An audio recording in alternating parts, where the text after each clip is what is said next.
Au moment d'ouvrir donc cette journée d'études et de remercier en premier lieu les personnes qui l'organisent, donc Edgardo Manero, Maria Laura Reali et Frédéric Lang, je voudrais rappeler que l'IHTP donc, a ouvert ses axes et ses aires de recherche à l'Amérique latine et au monde ibérique depuis plusieurs années, par l'arrivée de chercheurs CNRS comme Evelyne Sanchez présente, ou de personnes en délégation ou de post-doctorants.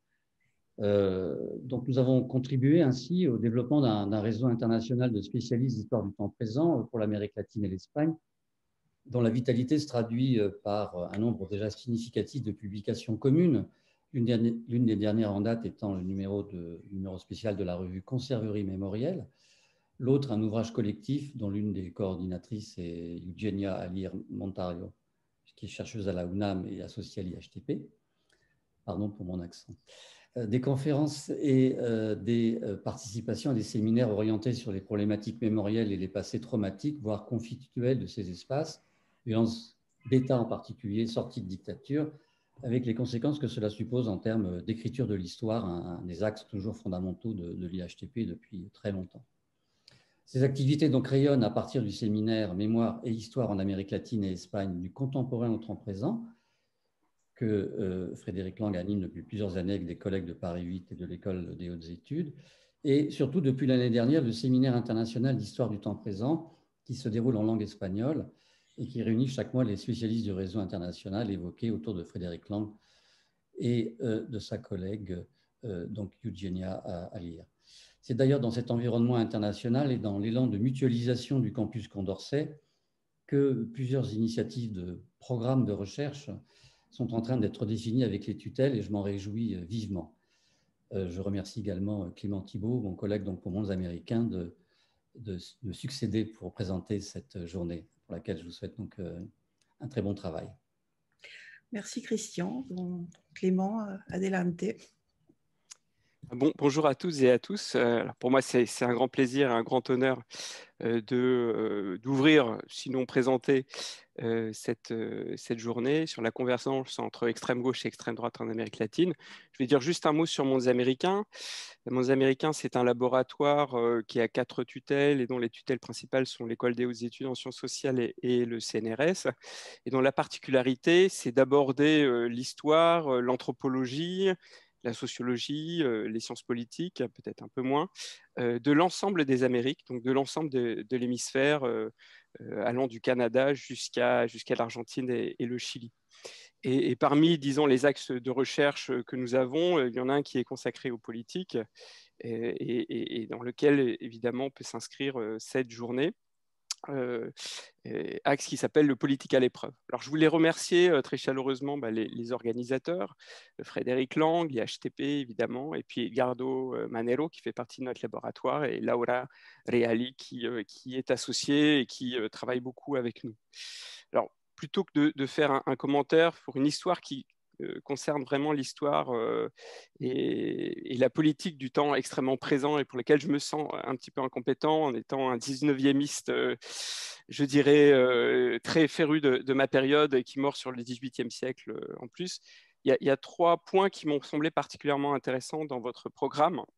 Le premier point, c'est le choix du temps long, qui permet justement d'éclairer les phénomènes, disons, du XXe siècle dans une durée un petit peu plus longue et qui permet de mieux comprendre la sédimentation historique d'un certain nombre de concepts et de notions et de mieux comprendre un peu leur amphibologie, les appropriations de gauche ou de droite qu'on peut en faire.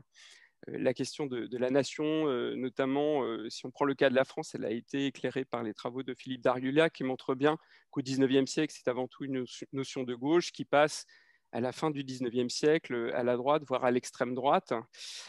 Pour le monde hispanique, le terme de libéral est intéressant parce que voilà, ça rappelle la dichotomie entre les deux Espagnes, l'Espagne de Cadix, l'Espagne libérale qui fait la première grande révolution du monde hispanique en 1810-1812, qui serait plutôt une Espagne de gauche, et puis l'autre Espagne monarchiste, catholique, cléricale.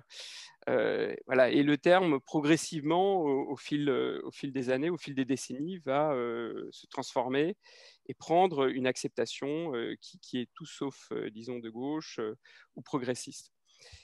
Et puis, il y a un autre point aussi qui ne peut se comprendre que dans la longue durée, en tout cas pour ce qui est de l'Amérique latine. Et j'en sais quelque chose comme enseignant sur l'Amérique latine en licence dans ma carrière dans les universités, à l'université de Nantes. Un phénomène comme le péronisme, par exemple, est extrêmement difficile à expliquer à des jeunes étudiants français. Alors, est-ce que c'est de droite? Est-ce que c'est de gauche? Perron disait, j'ai une main gauche et j'ai aussi une main droite. Bon, le péronisme dans les années 70, c'est très compliqué. Et c'est vrai que si on ne se réfère pas à toute l'expérience du populisme, ce qu'on appelle le populisme dans les années 30 et 40, avec toutes ces politiques sociales extrêmement nouvelles et avancées pour l'époque, cette incorporation des masses à la politique et en même temps cette admiration pour les régimes très autoritaires, voire le régime fasciste et pire en Europe. Tout cela fait partie, disons, d'une histoire qui éclaire aussi le présent.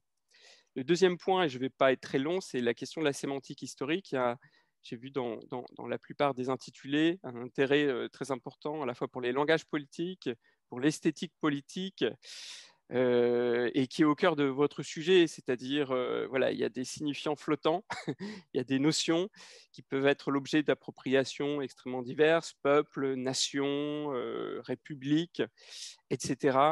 Et la sémantique historique, l'analyse de l'évolution des termes et comment les termes sont aussi des champs de bataille rhétoriques pour des appropriations diverses et comment aussi ces termes vont porter en eux un ensemble de palimpsestes, voilà, qui se sont inscrits et qui font qu'ils sont aussi bien de gauche que de droite et donc ils peuvent aller des deux côtés de l'échiquier.